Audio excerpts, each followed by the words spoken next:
If you are pregnant or you've recently had a baby, this podcast is for you. I am your host, Kath Bequee, a physiotherapist working in women's health and mum of three. Inside my online program, Fitness Mama, I just love helping support women to care for their bodies during pregnancy, prepare their bodies for birth, and support their after-birth recovery, helping them feel confident and strong inside out during this important stage of their lives. In this podcast, join me each week as we dive into all things pregnancy care, childbirth, and postnatal recovery, helping you through every step of the journey.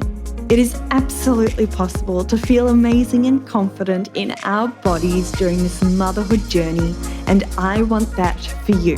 Come and say hi to me on Instagram at fitnessmama, and let's dive into today's episode. Hello and welcome back to the Pregnancy, Birth and Recovery podcast.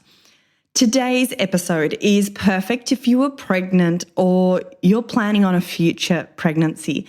This is actually a question that has been asked by a member inside Fitness. So if you don't know, every single week I jump into our Facebook group and I answer a question or all the questions that the members have.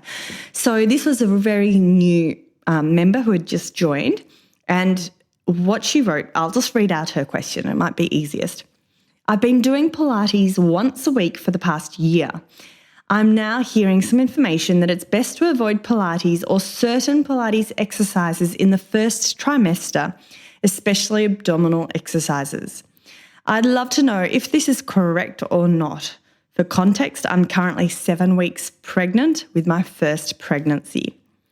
So they're worried that they shouldn't be doing specific exercises during pregnancy and especially the first trimester of pregnancy. So it is a great question, I thought, to answer with this podcast, because I know a lot of you are pregnant or you are planning a future pregnancy. Okay, so let's jump straight into it. Pregnancy is a time when there are a lot of changes happening to our body. We've got hormonal changes, there's mechanical changes, postural changes. So pregnancy is a time when there are certainly a lot of changes happening to the body. There's hormonal changes, there's mechanical changes, there's postural changes. Our body is changing in more than one way. I'm first of all going to discuss the benefits of exercising during pregnancy. Then let's go into the considerations and my advice when it comes to exercising during pregnancy. I do just want to say, if you have got any specific medical conditions or concerns or questions, please do consult your healthcare provider. This is general information only, and I always say this with every single podcast episode, but it doesn't substitute that individualized assessment, diagnosis, and treatment. So that is my very first point, is when exercising during pregnancy, do just have a chat to your doctor and get that medical tick of approval, because they will be able to base their recommendations on your specific conditions and situation. Right. This is a really good refresher. Even if you know the benefits of exercising, let's have a quick refresh, because if nothing else, it's motivating to hear these beautiful effects and benefits of exercising during pregnancy. And this list here is courtesy of the Better Health VicGov website, which I'm just reading the dot points because I just thought it was a really lovely summary. Number 1 on the list, enjoyment. So hopefully we can find an exercise or something that we do that we enjoy and makes us feel good about us.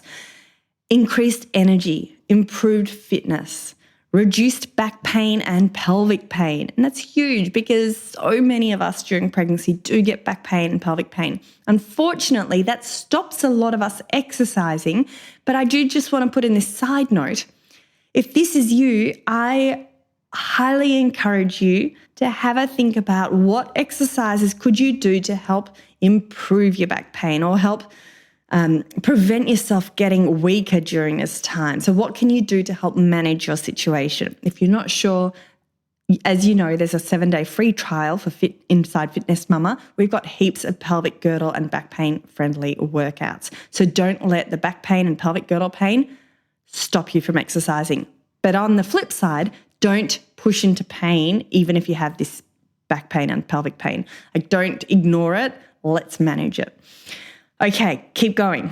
Let's keep going. So we've got decreased risk of pregnancy complications such as preeclampsia and pregnancy-induced hypertension.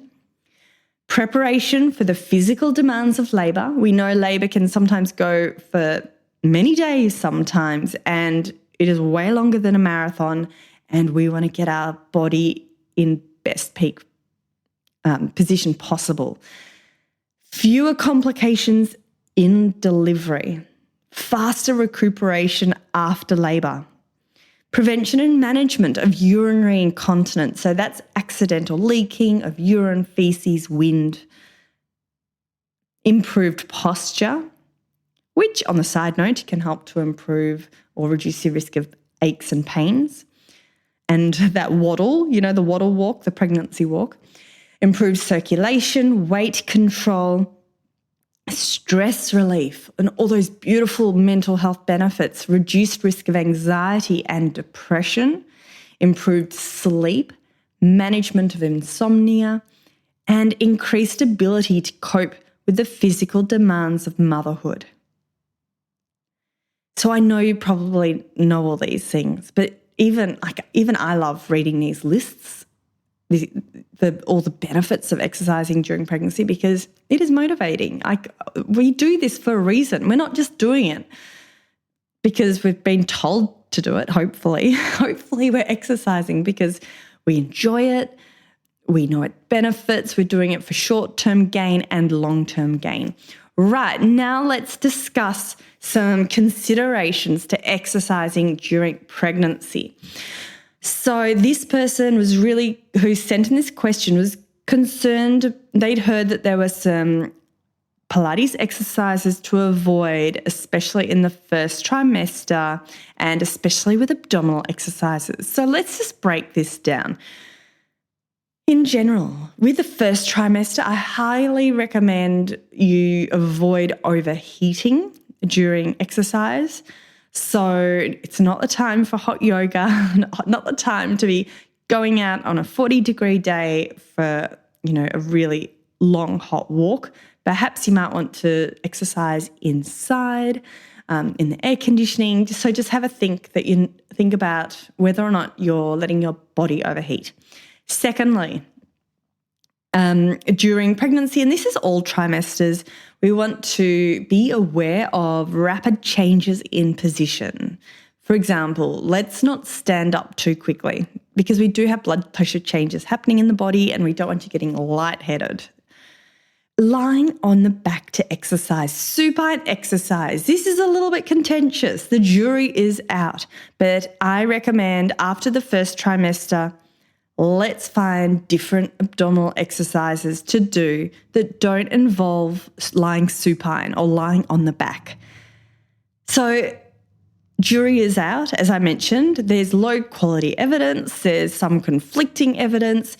Whether or not if you go onto the online recommendations for RANSCOG, which is the Royal Australian New Zealand College of Obstetricians and Gynecology, that's different to like the Australian government guidelines, which is different to the American guidelines. Like there's so much contradiction in all the different guidelines. Some of them say no lying on your back at all during pregnancy. Some of them say no lying on your back after 30 weeks.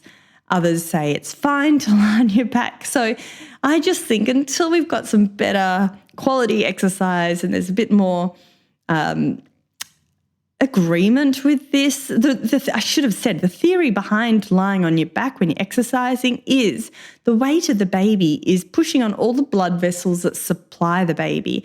So you might feel fine. You might not notice any changes, but your baby is theoretically, and some research has shown it reduces the blood flow supplying the baby. So I think there are so many beautiful types of exercises out there, abdominal exercises. There's so many different variations available we don't actually need to exercise lying on our back because there's so many other options. So why do it? Look, I might be jumping, on this podcast in 12 months' time with some different recommendations based on some new updated research. But at the moment, I just think, do the benefits outweigh the negatives? Like what's the benefit of doing it when there's so many other options available? Benefits versus risk. That's what I was trying to say. Okay. The other considerations with exercising during pregnancy is if you've never exercised before, as I said before, go get your medical clearance, but let's build up slowly and gradually. But if you are a regular exerciser, then the guidelines are actually the same as for anyone exercising. So it's 30 minutes of moderate intensity on most days. Really highly recommend a combination of cardio, strength, mobility, core, balance. So we're wanting to get a beautiful, well-rounded, holistic types of exercise. Walking is fantastic. Love walking. It's free, gets you out in the fresh air. It's easy. But I do think if you are a walker, it's amazing. But have a think about, is there anything you can do to help complement your walking? And I know I'm biased, but this is where the home-based Pilates that you can do from the comfort of your home, like Fitness Mama, where it's got a combination of cardio, strength, mobility, core, like everything you need to stay healthy and well during pregnancy and postpartum. Now, in terms of, this is getting to the heart of the question about abdominal exercises. Here we're talking about protecting our abdominals during pregnancy. We know during pregnancy that your abdominals stretch, which is obvious. Your baby's getting bigger, your baby's growing, and your tummy muscles, your abdominals all stretch with it. So we know that 100% of women will have some degree of diastasis by the end of their pregnancy. So we all have it. And to be honest, how much you have, like the separation of your abdominal muscles, the diastasis that we're talking about, is probably more determined by genetics than anything else. So during pregnancy, I like to avoid any heavy peaking, tenting, doming, the Toblerone effect. They're all words used to describe this diastasis. So let's say you're doing a bit of a sit-up, whether or not that's from sitting to standing, or you're doing some type of exercise or plank, and you're noticing a peaking at the front of your tummy area. This is what we're referring to when when we're talking about the diastasis. So again, my take, it's similar to lying on your back. Our abdominal muscles are already so overstretched. They're really stretched with pregnancy. And there are plenty of abdominal exercises out there that don't cause peaking and tenting and diastasis. So with all the workouts that I provide inside Fitness Mama, for example, we focus on the foundations. We focus on those weakest links, those muscles that are getting stretched during pregnancy. So the deep abdominals, the pelvic floor. We're focusing on recruiting the abdominals in a way that's not causing an uncontrolled stretch in the peaking or the diastasis. So, as I said, if you're curious about some safe pregnancy workouts that you can do to focus on your abdominal muscles, then come and join our 7-day free trial. There's no particular exercise that I say don't do during pregnancy. You might have two different people, and one who is super strong can tolerate a full plank beautifully with lovely posture, and then you've got someone else who perhaps can't even tolerate a knee plank, and we need to modify the knee plank. So that's why there's a lot of grey areas. There's no black and white. Everyone is different. And just to give you a bit of an idea how we do this inside Fitness Mama, when we are demonstrating exercises, we provide levels, and then we discuss during the exercise how to progress to the next level, or if you are ready to progress to the next level. For example, level 1 of an abdominal series might be in one position, and then let's try level 2. Keep an eye out for X, Y, and Z. If this is all feeling good, you can try level 3. This is how you do level 3 of this exercise. Keep an eye out for, X, Y, and Z. And then final option, boosted up option, is level 4. And so it's very much like layers of an onion, and you might go through only doing level 1 until you've had your baby, and then you can, beautifully progress through your levels. Or we've got some women in pregnancy who are doing levels 3 and 4. So that's just an example. If you're not sure, it shouldn't be complicated. Let's make it easy. Let's make it fun. But just so that you know, there are so many beautiful options available. Don't be worried about what you're doing. If in doubt, come and get the support you need. I think that's it. Hopefully I answered that question. A long answer to a short question, but I love all these questions that do come through. If you have a question you'd like me to answer, drop me a line on Instagram at fitnessmama. Just send me a DM, and I would love to hear from you. Once more, if you would like to come and join us for a free 7-day trial, just simply head to fitnessmama.com, and the link is in the show notes. Have a lovely week, everyone, and I look forward to you joining me very soon for another episode of the Pregnancy, Birth and Recovery podcast. Catch you soon.